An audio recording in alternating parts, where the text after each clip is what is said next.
Assalamualaikum warahmatullahi wabarakatuh. Alhamdulillahirabbil alamin wa bihi nasta'in ala umuri din wassalatu wassalamu ala asyrafil anbiya'i wal mursalin sayyidina Muhammadin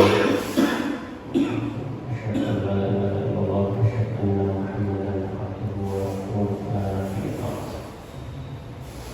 ya ayyuhalladzina amanu taqullaha haqqa tuqatih wa la tamutunna illa wa antum muslimun amma ba'du. Allahumma inna nas'aluka ilman nafi'an wa rizqan thayyiban wa 'amalan mutaqabbalan. Bapak Ibu rahimani wa rahimakumullah, marilah kita memanjatkan puji syukur kita kepada Allah Subhanahu wa taala atas karunia yang diberikan kepada kita. Kita bersyukur kepada Allah Subhanahu wa taala atas nikmat iman, nikmat Islam. Kita juga bersyukur kepada Allah Subhanahu wa taala atas nikmat sehat, nikmat sempat, sehingga pada hari ini, di pagi ini, dan di tempat yang mulia ini, di salah satu rumah Allah Subhanahu wa taala, kita berkumpul kembali dalam tidak lain dan tidak dalam rangka untuk menuntut ilmu syar'i. Kita memohon kepada Allah Subhanahu wa taala semoga Allah memberikan kita kemudahan dalam memahami agamanya dan kemudahan dalam mengamalkannya, sehingga menjadi salah satu amal terbaik kita untuk menuju kampung akhirat nanti. Amin ya rabbal alamin. Salawat dan salam semoga tetap tercurahkan kepada baginda Nabi Muhammad sallallahu alaihi wasallam. Semoga salawat ini juga bersambung kepada keluarga beliau, kepada kerabatnya, kepada para sahabat, kepada para tabi'in, dan juga kepada tabi'in serta pada seluruh umatnya yang senantiasa istiqomah dan kesunahannya. Kita mohon kepada Allah Subhanahu wa taala semoga kita mendapatkan syafaatnya di hari pembalasan kelak. Amin amin ya rabbal alamin. Bapak Ibu rahimani wa rahimakumullah, Allah kita lanjutkan kajian dari kitab Riyadhus Shalihin. Insyaallah kita sampai pada hadis yang ke-9 dari 1897 hadis, dan masih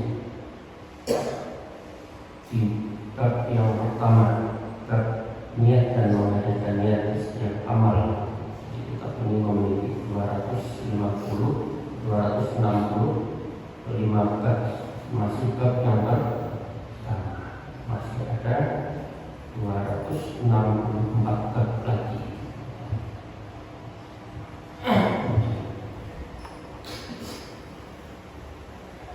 Bismillahirrahmanirrahim. Hadis ke-9. Wa an Abi Bakrata Nufayl ibn Haris As-Saqafi radhiyallahu anhu. Allah baliknya. Bakrah namanya adalah Nafi' ibn Haris. Nufayl ibn Haris.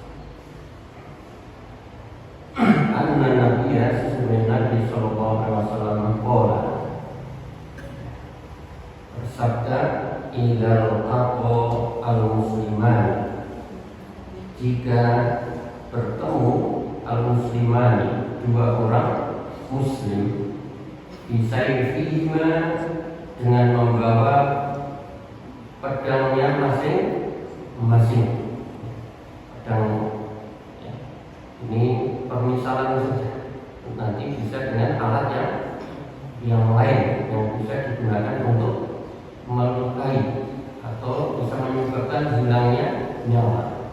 Apakah dengan pistol, senapan api, ya, apa saja, pedang, ya, pisau, celurit, atau pentungan, ya, benda tajam apa saja yang bisa menyebabkan orang ya hilang nyawanya. Fal qatilu wal maqtulu finnar, maka yang membunuh dan yang dibunuh finnar, sama-sama masuk neraka. Sama-sama masuk, yang membunuh dan dibunuh sama-sama masuk neraka. Kultu, saya bertanya, Ibnu Faid heran, yang membunuh jelas, kalau dibunuh sama-sama masuk neraka. Maka bertanya, matur kepada Nabi Sallallahu Alaihi Wasallam, ya Rasulullah, wahai Rasulullah, hadzal qatil, ini balasan layak untuk siapa? Untuk yang membunuh. Bagi orang yang membunuh jelas hukumannya. Fama balul maqtul, tetapi apakah dosa orang yang dibunuh? Ketidaktahuan siapa? Lupa. Kalau orang membunuh jelas hukumannya. Kalau yang dibunuh sama-sama di neraka. Kemudian Nabi Sallallahu Alaihi Wasallam sabda menjawabnya. Beliau menjawab, qala innahu kana harisan ala qatli sahibihi. Sesungguhnya dia juga berkeinginan kuat untuk membunuh saudara-saudaranya. Ternyata apa? Yang terbunuh itu juga berkeinginan kuat untuk membunuh orang yang lawannya, karena nasib terbunuh lebih dahulu sebelum membunuh. Kemudian Syekh Saleh dalam kitab ini Bahjatun menjelaskan siapa yang berkeinginan kuat, dia berazam, kuat sekali keinginannya untuk berbuat, dalam hal ini adalah berbuat maksiat, dengan meniatkan sepenuh hati dan dia fokus betul terhadap apa yang dia inginkan, dan dia sudah mengambil sebab atas perbuatannya itu, maka dia berhak untuk mendapatkan dosa. Berniat kuat, bahkan berazam dengan segala upaya, kemudian dia mengambil sebab-sebab, maka dia sudah mendapatkan dosa dari apa yang dia inginkan, meskipun dia belum melakukan. Maka harus berhati-hati ketika orang berazam. Kemudian beliau menyebutkan di sini getaran hati atau bisikan hati itu orang belum berdosa. Tetapi ketika sudah lintasan hati itu, dia fokuskan, kemudian berniat kuat dan mengambil sebab, maka baru dosa. Kalau hanya lintasan hati, itu tidak dosa. Maka salah dulu. Dan ketika ada lintasan-lintasan mohon, karena lintasan-lintasan itu banyak sekali dalam pikirannya. Orang berpikir itu tidak terbendung. Tidak ada yang mengontrol. Siapa yang mengontrol? Kalau orang berbuat dohir saja, itu mungkin ada orang lain tidak jadi. Tetapi kalau hati itu siapa? Maka ketika ada sesuatu langsung tahu. Aku billahi minasyaitonir rajim. Yang berpikiran yang tidak itu sudah tahu. Karena kita tidak ngerti setan itu kapanpun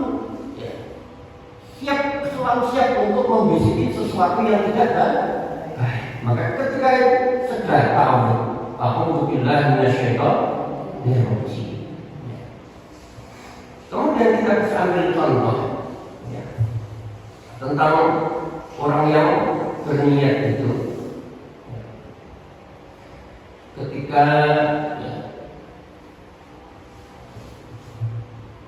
orang contoh bermaksiat mencuri,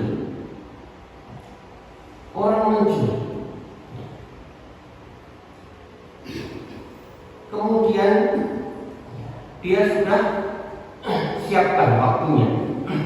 Biasanya rumah ini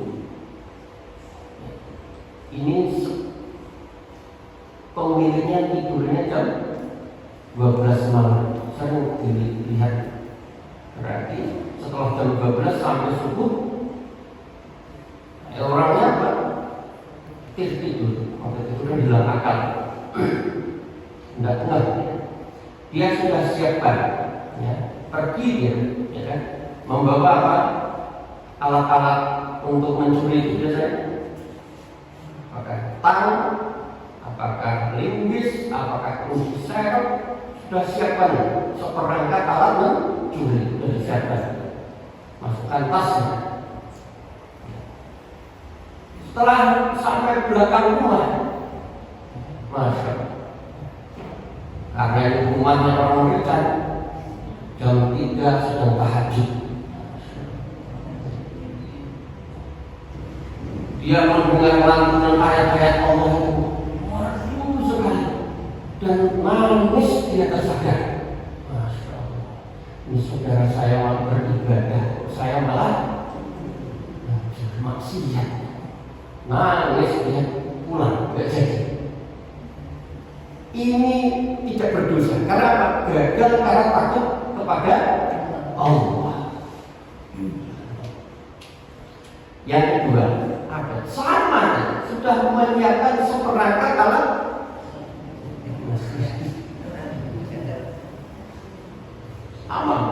Sama waktu jam 3. Ternyata pas belakang rumah yang punya rumah teriak, "Gul!" Lagi nonton bal. Orang situ nyolong. Akhirnya Pak pulang. Dia takutnya karena siapa? Karena manusia, takut ketahuan manusia. Ternyata lagi nonton sekeluarga, nonton bareng, nobar. Akhirnya pulang ke Rasidon. Ini sudah terkena dosa. Karena takutnya bukan karena Allah, tapi takutnya karena manusia. Bisa kita contohkan yang lain. Bisa. Orang pengen lihat sesuatu yang tidak baik di HP-nya. Kuotanya habis, itu habis. Pergi ya, beli kuota unlimited. Biar apa lancar. Sudah, pokoknya judulnya ini juga lagi viral lah ya. Ini bukan ya, yang nggak baik. Kemudian pas dibuka,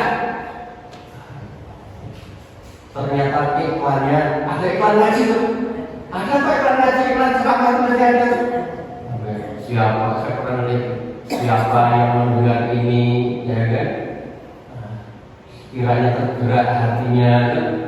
Karena itu iklan musuh Al-Quran itu infak itu terdengar lantunan di situ ayat Allah setabul sholat ya pemirsa. Tidak jadi. Atau mungkin dia mendengar azan, maka belum berdosa. Kemudian tidak lagi kasus yang kedua, sudah siap dengan segalanya, kuotanya. Kemudian apa? Pas klik HP-nya error. Ini sudah terkena dosa. Karena sudah mengambil sebab dan membatalkannya sebabnya bukan karena Allah. Nah, mungkin baterainya habis, maka ini terkena dosa. Sekarang bagaimana kalau kasusnya? Tadi sudah menyiapkan seperangkat alat nyolong tadi itu. Ternyata saya nanti bangun jam 3. Keringan pagi subuh jam 6. Dosa orang. Istilah di sini ada mengatakan belum berdosa. Kita berdosa karena tertidur. Belum berangkat, masih di rumah, masih mengangan-angan. Ini tentang lintas urusan lintasan hati. Maka kita harus perhatikan. Ya. Kemudian faedah yang ketiga, beliau mengatakan peringatan agar tidak terjadi perang sesama, perang atau terjadi pembunuhan sesama umat Islam. Ini peringatan Nabi Sallallahu Alaihi Wasallam. Syekh Salim menyebutkan, ya, ini sebagai peringatan kepada semuanya umat Islam, ya, untuk hati-hati, ya. Karena orang membunuh itu dosanya besar sekali. Ini Allah sebutkan dalam surat An-Nisa, wa may yaqtul mu'minan muta'ammidan fajazaohu jahannam. Maka siapa yang membunuh orang beriman sengaja, maka apa? Maka balasannya adalah jahannam. Sampai situ saja tidak. Allah sebutkan khalidan fiha, kekal di dalam. Fa ghadiballahu alaihi. Allah lanjutkan, Allah murka kepadanya. Wa la'anahu, dan Allah melaknatnya. Berapa? Wa a'adda lahu, dan Allah menyediakan untuknya azaban azima, azab yang pedih, azab yang besar. Ini menunjukkan apa? Betapa besarnya dosa orang membunuh. Ini 5 ancamannya dalam ayat ini. 5 ancamannya. Satu ancaman saja itu cukup. Allah sebutkan sampai 5 ancaman bagi orang yang membunuh. Siapa? Orang beriman, sesama beriman. Ini menunjukkan apa? Betapa mahalnya harga nyawa. Kalau tidak main-main. Anak-anak sekarang, anak-anak muda yang kritik itu nyari apa coba? Nyari kepuasan, ringan sekali, nyawa mudah sekali. Asal sakit saja. Bahkan kadang-kadang itu bila ada orang-orang sebabnya apa? Rebutan nomor. Hal sepele. Singgungan HP ketemu belum. Kemudian mungkin ada orang mengatakannya tidak baik, belum. Akhirnya apa? Ada yang meninggal. Itu memang masalahnya hukum kita ringan kan, orang membunuh itu, apalagi di bawah umur. Di bawah umur, mikir kan paling ya. Agama kita keras sekali masalah nyawa, ancamannya besar sekali. Ya, maka harus hati-hati. Ini peringatan buat semuanya. Dan bahasanya Islam sangat menghargai yang namanya nyawa. Yang tidak sengaja saja membunuh, tidak sengaja saja khotoan namanya. Orang membunuh tidak sengaja itu karena kafarah berapa? 100 ekor unta. 100 ekor unta itu berapa? 1 ekor unta berapa kira-kira? 10 juta, 30 juta. Sapi 10 juta. Tidak, sapi berapa? 30. Jadi kalau kira-kira 10 juta, kira-kira 20 juta saja. Kali 100 berapa? 2M itu. Itu manusia itu membunuh tidak sengaja. Apalagi sengaja, lebih berapa? Harus hati-hati betul ya. Ini nyawa itu sangat dihargai dalam agama kita. Kemudian bagaimana kasusnya selanjutnya ketika orang membunuh orang beriman tetapi membela diri? Ini nanti berbeda. Mau kutilan duna damihi fahuwa syahid. Rasul sebutkan barang siapa ya membunuh itu ya, berkelahi ya, kemudian apa? Itu dalam rangka untuk membela harga diri, maka apa? dia sakit, dibunuh gitu ya. Orang kita membela diri, ternyata apa? Yang mau membunuh terbunuh, maka dia syahid. Kemudian guna malihi bahwa syahid dirampok.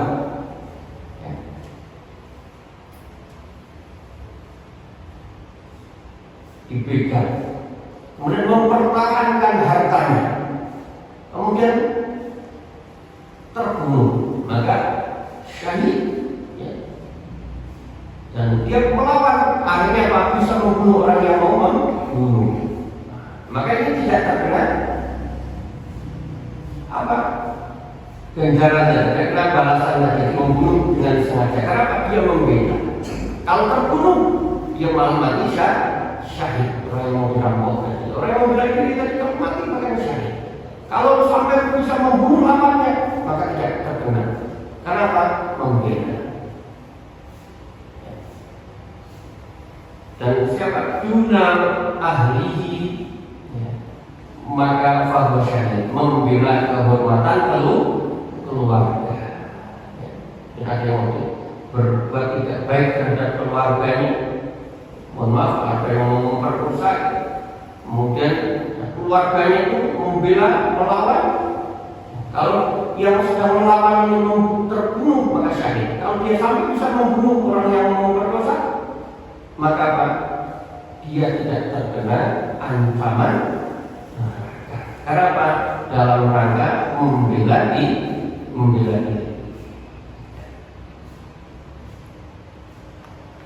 Kemudian hadis selanjutnya, hadis yang ke-10. Wa an Abi Hurairah, dari Abu Hurairah radhiyallahu anhu. Qala, menutupkan qala Rasulullah sallallahu alaihi wasallam bersabda, sholatul rajuli fi jama'atin, sholat seseorang dengan berjamaah tazidu ala sholatihi,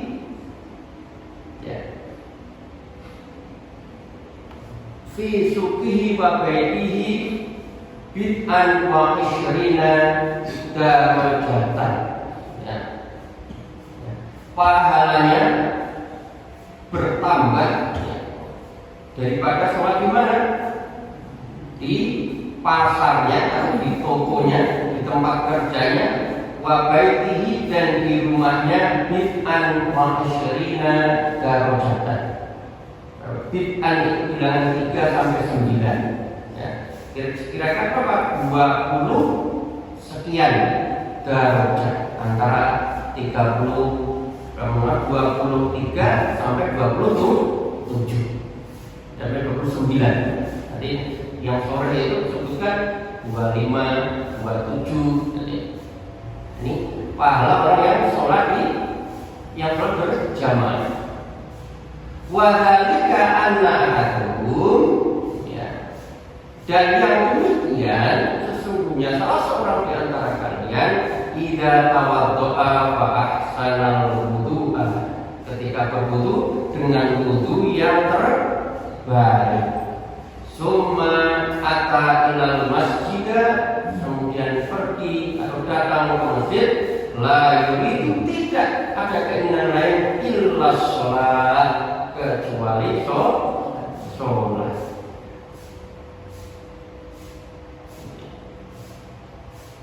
La yanhadu illa as-sholat, tidak beranjak kecuali untuk sholat. Lam yahtu khutwatan, tidak melangkah, sekali langkah, satu langkah, illa rufi'alahu biha darajat, kecuali Allah akan angkat dengan langkah itu apa? Satu derajat. Satu langkah itu mengangkat derajat. Wa hutta anhu biha khati'atun, dan satu langkah itu menghapus yang namanya dosa. Satu langkah itu mengangkat derajat, dan satu langkahnya itu, satu langkah itu berapa? Menghapus dosa. hatta yadkhulal masjid, sampai masuk masjid. Paling atas nunggu. Fa idza dakhala masjid, maka ketika dia masuk masjid, sudah dia masuk masjid, kana fis sholati, maka dia di dalam sholat, dianggap berada di dalam sholat.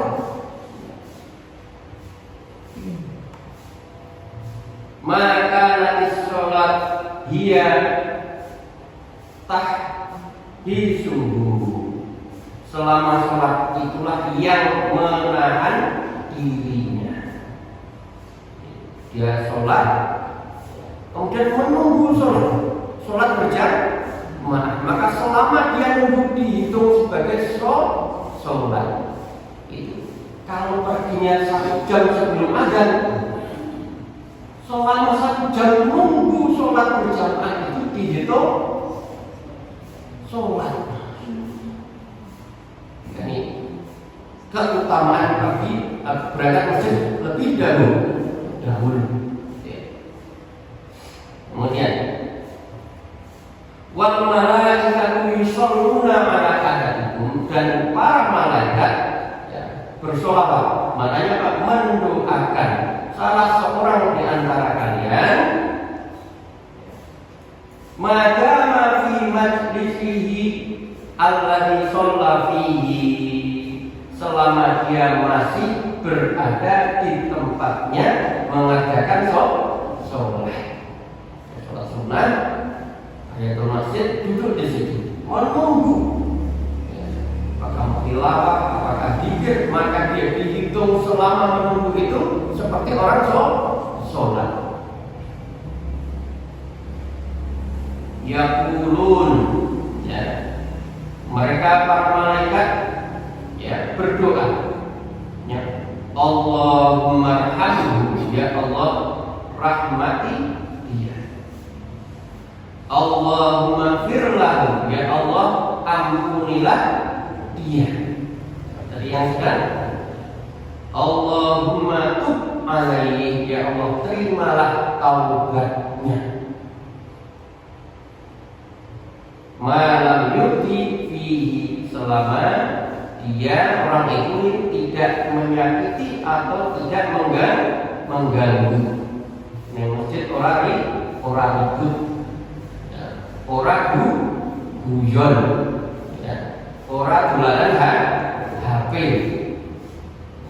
HP ini bukan Quran.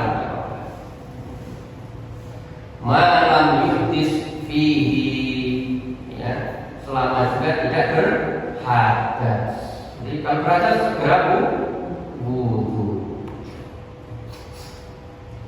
Bapak Ibu rahimani wa rahimakumullah, kita akan ambil faedah dari hadis ini.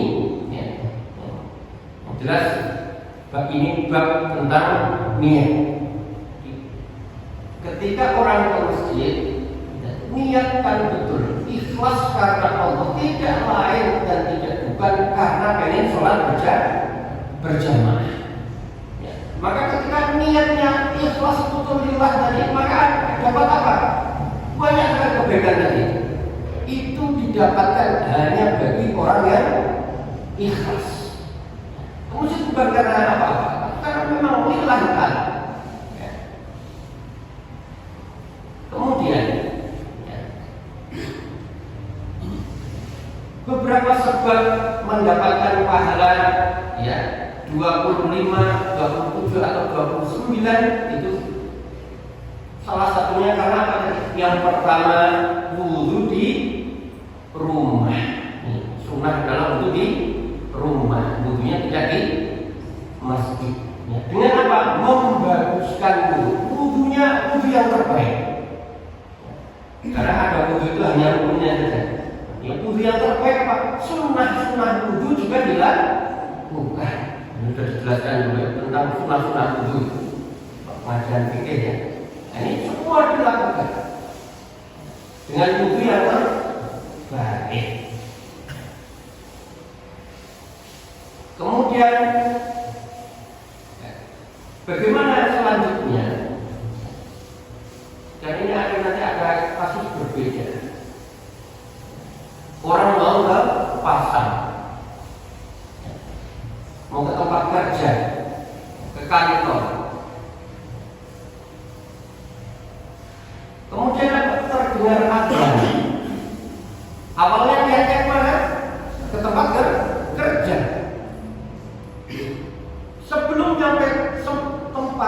kerja terdengar azan,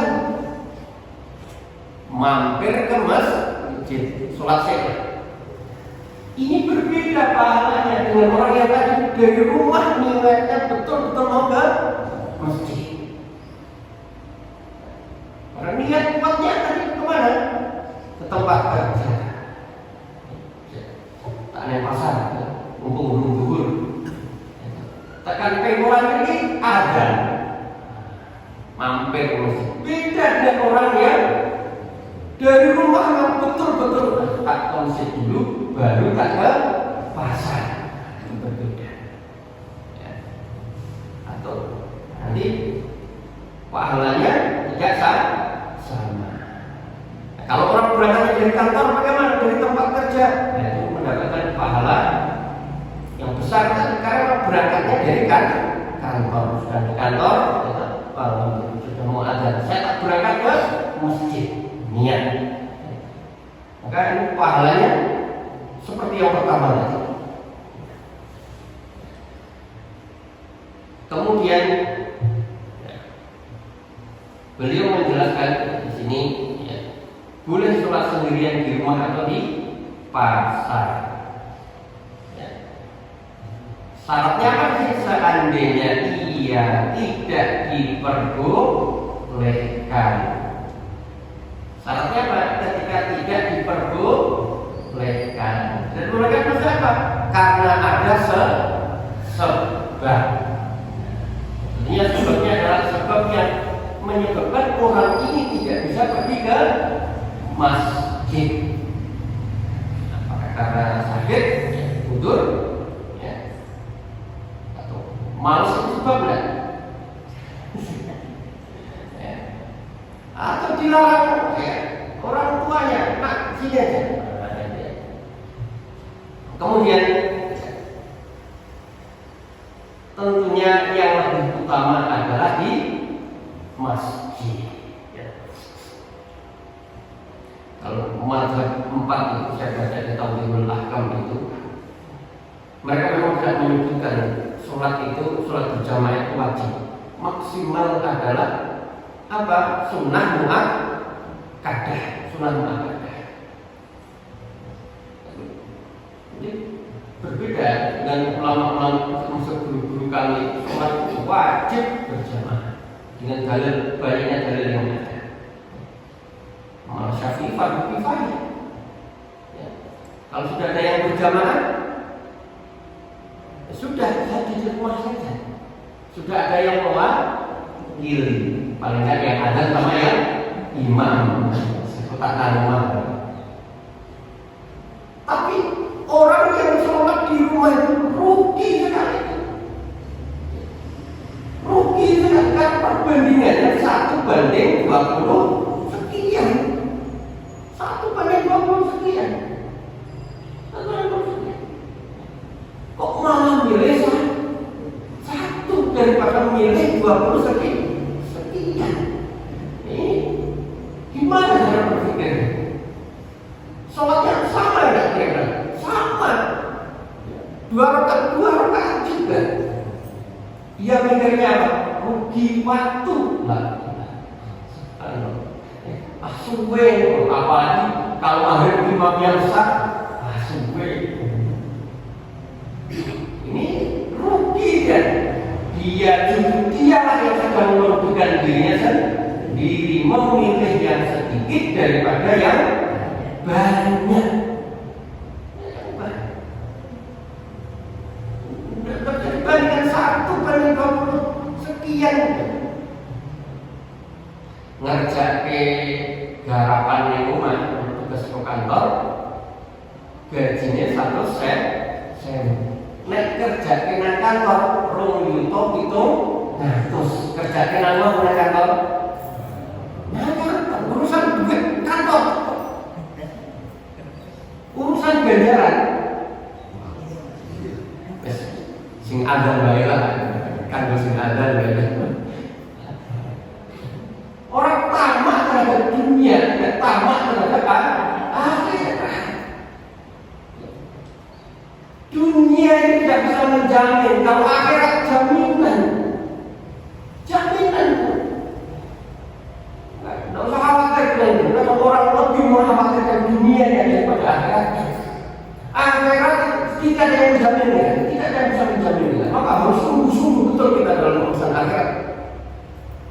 Ada orang sibuk sedikit aja. Saya kok banyak lagi sibuk.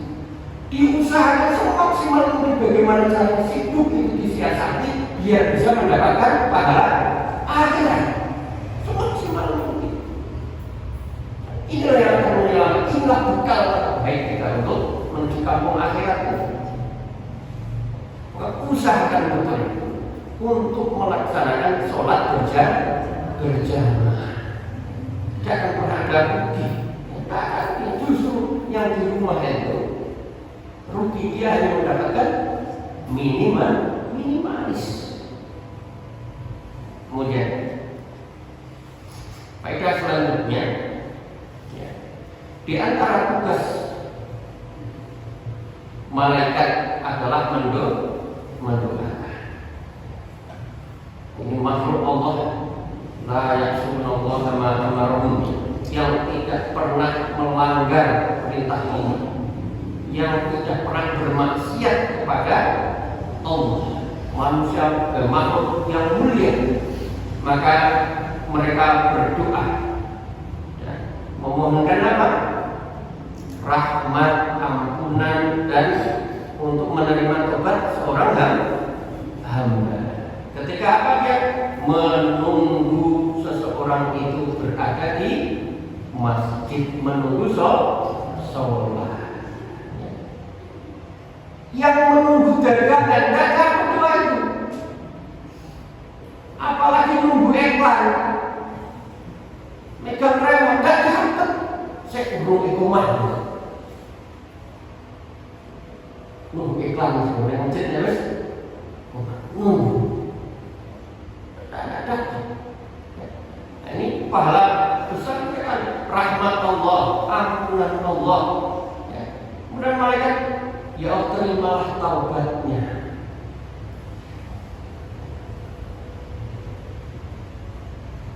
Rahmat Allah, ya, kasih sayang Allah akan menyayangi dan Allah akan mengampuni dosa-dosa kita. Kemudian kalau tentang apa? Selanjutnya yaitu tentang penghapusan atau mengangkat derajat dan penghapusan dosa. Diceritakan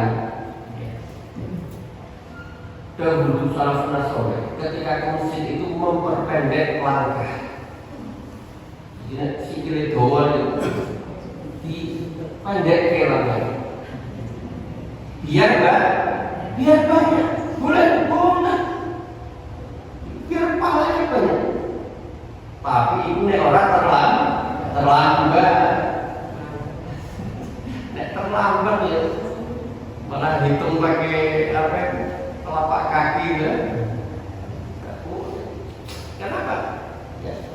Takbir bersama imam itu lebih utama. Takbir bersama imam itu lebih utama daripada ketinggalan. Maka ini tentunya yang waktunya longgar, maka diperpendek. Tapi tidak usah putar-putar. Nanti bung saya kalau lewat pintu sini Pak, setelah terlambat. Nah ini bersyukur sekali. Allah Maha Adil. Kadang ada orang, alhamdulillah rumahku dekat dengan masjid. Alhamdulillah, enak dengan masjid. Yang jauh juga bisa alhamdulillah jauh. Langkahnya lebih banyak, dosanya lebih banyak untuk dihapus. Kira-kira pengennya rumahnya juga masjid atau jauh masjid? Kalau ini kita tidak tahu, kita takdir juga. Allah tentukan semuanya jauh sekali. Kalau naik motor bagaimana? Putaran perbanyak itu, ya.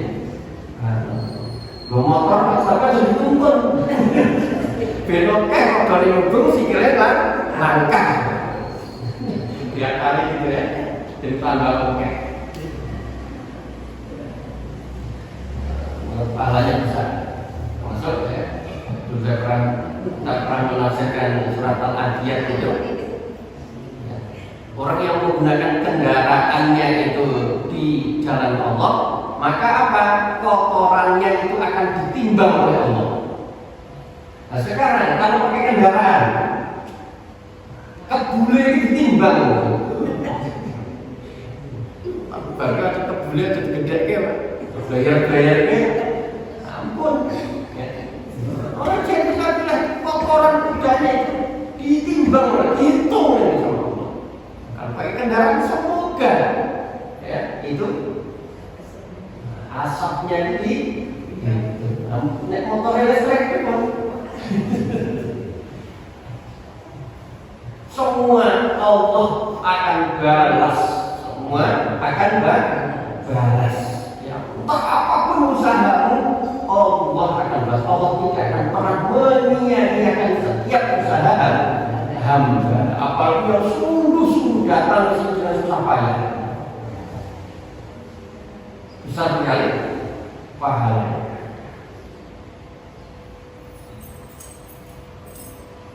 Kemudian dianjurkan untuk menunggu sholat.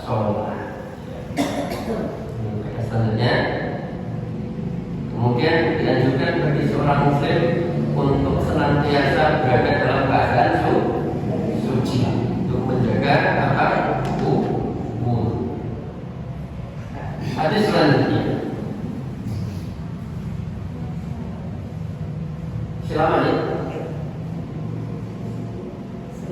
Wan Abi Al-Abbas Abdullah ibn Abbas, dari Abdul Abbas, namanya Abdullah ibn Abbas ibn Abdul Muttalib radhiyallahu anhu, semoga Allah merahmati keduanya. An Rasulullah, dari Rasulullah sallallahu alaihi wasallam, fima yarwi an rabbihi. Ya. Ini namanya hadis diskusi mengenai apa yang diriwayatkan oleh siapa? Dari Rabb-nya, ya, Tabaraka wa ta'ala. Innallaha katabal hasanati was sayyi'at. Sesungguhnya Allah kataba, mencatat al-hasanat was sayyi'at, kebajikan dan keburukan. Cuma bayyana dzalika, kemudian beliau menjelaskan, Rasulullah SAW menjelaskan, faman hamma bi hasanatin, barang siapa yang mempunyai keinginan untuk berbuat kebaikan, falam ya'malha, dan belum mengerjakannya, ya, atau belum sempat untuk mengerjakannya, kata Allah tabaraka wa ta'ala indahu hasanatan kamilatan, ya. Maka niscaya Allah tabaraka wa ta'ala mencatat itu di sisinya sebagai satu kebaikan yang sempurna. Wa in hamma biha, dan jika berkeinginan, ya, fa'amilaha kataba Allahu indahu asyra hasanatin ila sab'i mi'ati dhifin ila ad'afin kasiratin. Berkeinginan untuk melakukan kebajikan dan melakukannya, maka pahalanya apa? Allah mencatat baginya berapa? 10 kebajikan. Tambahin, ya. Ila sab'i mi'ati dhifin, bahkan sampai dilipatkan berapa? 700 kali lipat. Bahkan ila al-afin kasiratin, bahkan lebih banyak lagi dari itu. Kemudian wa in hamma bi sayyi'atin, Barang siapa yang berkeinginan untuk melakukan keburukan, falam ya'malha, belum sempat melakukannya, kata Allahu indahu hasanatan kamilatan. Allah berikan dia apa? Allah catat baginya kebaikan yang sempurna. Wa in hamma biha, dan orang yang berkeinginan untuk melakukan apa? Sayi'ah, fa'amilaha, dan mengerjakannya, kata Allah sayi'atan wahidatan, maka Allah mencatatnya sebagai satu keburukan. Muttafaqun alaihi. Kita ambil faedah. Saling menyebutkan yang pertama, kesempurnaan ilmu Allah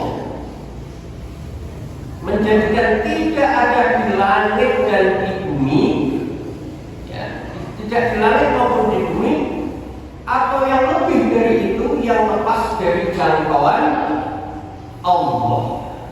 Ya, dari jangkauan apa? Ilmu Allah. Dan tidak ada satupun yang tersembunyi, ya, dari Allah Subhanahu wa taala. Allah mengetahui segala hal, ya, termasuk di sini adalah apa yang ada di dalam hati. Allah mengetahui betul apa yang ada di dalam hati kita. Setiap keinginan kita, Allah Maha tahu. Ini, ya, ilmunya Allah, ya, menjangkau semuanya, termasuk apa yang ada di dalam diri kita, apalagi yang dinyatakan Allah. Kemudian beliau menyebutkan faedah selanjutnya, di antara tugas malaikat adalah mencatat kebaikan dan keburukan. Kiraman katibin, ya. Malaikat yang menulis ma yalfidu min qawlin illa ladaihi raqibun atid. Ada raqib atid yang selalu mencatat. Jadi banyak sekali, ya, perbuatan kita itu yang menjadi saksi banyak, ya. Allah Maha tahu, kemudian malaikat mencatat, kemudian apa lagi?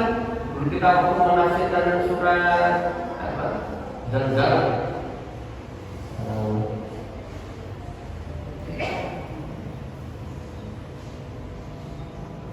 Yauma idzin tuhadditsu akhbaraha, maka segala sesuatu nanti akan mengabarkan beritanya. Itu siapa? Siapa saja atau apa saja yang ada yang tahu tentang kita, termasuk sajadah ini akan menjadi saksi kita. Dan sajadah ini nanti menjadi saksi kita di akhirat atas kebaikan kita. Ngapain? Ngaji. Tembok yang kita berharap ini mengabarkan beritanya yang tidak dikiamat. Bahkan ini menjadi saksi kita. Ya, kita ngaji pada Jumat pagi. Berharap kasur di rumah pun bersaksi nanti. Jam 5 ngomong, itu juga menjadi saksi. Termasuk monitor HP jenengan itu juga menjadi saksi. Buka tolong, menjadi saksi. Tidak bisa kita lari dari apa yang kita lakukan di akhirat nanti. Semua yang, ya, mengabarkan berita supaya manusia tidak bisa mengelak. Hikmahnya manusia tidak bisa mengelak. Ya. Karena cukup Allah Maha tahu. Karena Allah datangkan semua bukti, Allah datangkan semua saksi terhadap amal. Ketika itu amal baik, maka disaksikan bahwa iya ini baik, iya ini baik, oh iya sudah salah, oh iya memang bocah ekonomi, oh iya makanya bocah beli apa yang murni ya baik. Wah itu udah menyiksa betul itu. Satu orang yang mengatakan tidak cukup ketika bukti jadi jahat, tapi semua alat bukti 5, 10 alat bukti menunjukkan bahwa dia orang bunuh. Kondisikan biar orang itu tertekan gitu. Siksanya bukan saja fisik saja, tapi apa? Psikis juga. Nih.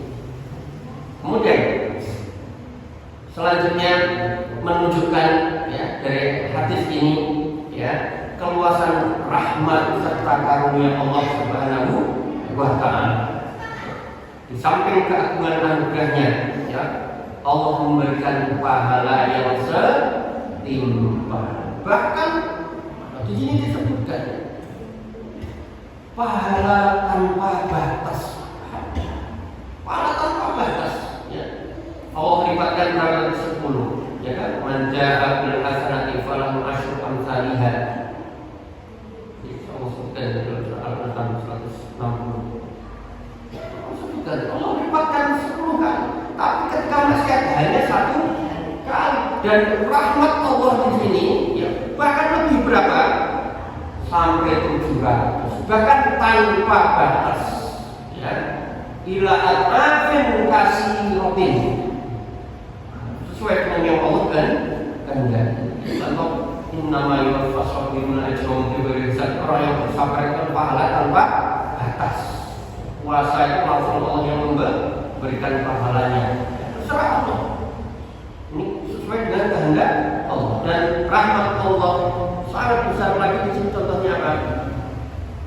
Belum melakukan sudah mendapatkan pahala. Niat waktu duha. Niat sudah pahala. Belum tidur niat pengen apa? Tahajud. Insyaallah paling jantan tahajud. Tadi komat. Alhamdulillah sudah dapat pahala apa? Niat. Niat kita dalam hati niat yang baik-baik. Niat yang baik-baik. Dan di sini bahkan disebutkan ya orang mau berbuat jahat tapi tidak jadi justru mendapatkan pahala. Karena apa? Karena Allah kasih. Tapi berbeda tadi kalau dengan hadis yang kita sebutkan awal tadi, kalau sudah berkeinginan kuat dan sudah mengambil sebab, maka apa? Nanti tidak jadinya karena apa? Berbeda. Kalau ini baru keinginan saja, sebentar cukup. Di bapaknya rasih itu terus dia mau anak dapat air apa? Dapat pahala. Orang pengen jadi dapat pahala karena Allah. Dan kalau melakukan hanya satu dosa maka orang yang di neraka itu adalah orang yang paling rugi serugi-ruginya. Karena kenapa? Kesempatan masuk surga itu besar sekali. Karena Allah lipatkan pahala yang sangat besar. Kalau maksiat hanya satu, maka mereka itu rugi sekali. Tidak mengambil kesempatan atau peluang besar. Ini peluang yang sangat besar. Satu kebaikan dipatkan. Kok malah milih yang maksiat? Maka orang disiksa itu usronan mubina, sangat rugi. Maka orang-orang yang maksiat itu. Kenapa? Sebenarnya dosanya satu. Orang yang berbuat kebajikan itu kalau dibandingkan tidak seimbang itu. Maka bersyukur yang bisa melakukan kebaikan. berapa menit kita menunggu pengajian, besar sekali pahalanya. Rampung-rampung. Sabar ketaatan itu lebih besar pahalanya. Kemudian beliau menyebutkan bertafakur pada kebaikan merupakan sebab yang dapat memotivasi seseorang untuk mengerjakannya. Bertafakur, memikirkan hal-hal yang baik, angan-angan yang baik itu menjadi motivasi orang untuk melakukan. Maka kita kelola apa yang kita angan-angan itu, kita kelola dengan baik. Kita kelola, menyusun kebaikan. Maka kalau kita diam saja, itu sudah menyusun kebaikan. Itu harapan. Jadi tidak melamun yang tidak. Diam saja. Sudah mikirkan apa? Ini berarti pasang alarm jam 3. Alarm bajunya disentek. Berarti waktu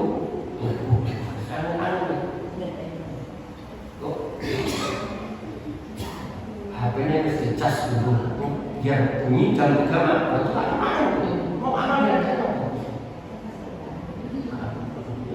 Gue siapin saja baik, diangan-angan itu nanti ini memotivasi. Apalagi kita berangan-angan tentang pahala, ini menjadikan orang itu punya keinginan yang kuat untuk melakukan. Kemudian sebaliknya, kerja selanjutnya mengingat dampak keburukan. Sebelum berbuat suatu keburukan, itu dapat mencegah dari diri sendiri melakukan keburukan. Ya. Kita tahu dampaknya dosanya ini. Kalau melakukan ini berdosa. Ketika kita tahu dampaknya, ini bisa mencegah. Ya. Yang pentingnya kita belajar apa? Ya. Dosa. Belajar dosa-dosa besar itu perlu dipelajari juga. Ada 70 dosa besar. Karya Abadi kan ada 70 dosa besar yang membinasakan. Itu perlu dipelajari supaya apa? Kita takut, supaya kita tidak terjerumus kepada dosa. Itu sebagai kalau kita belajar tentang surga, terus kita meremehkan terhadap dosa, maka perlu seimbang ya. Tentang pahala dan ancaman perlu seimbang. Hadis nomor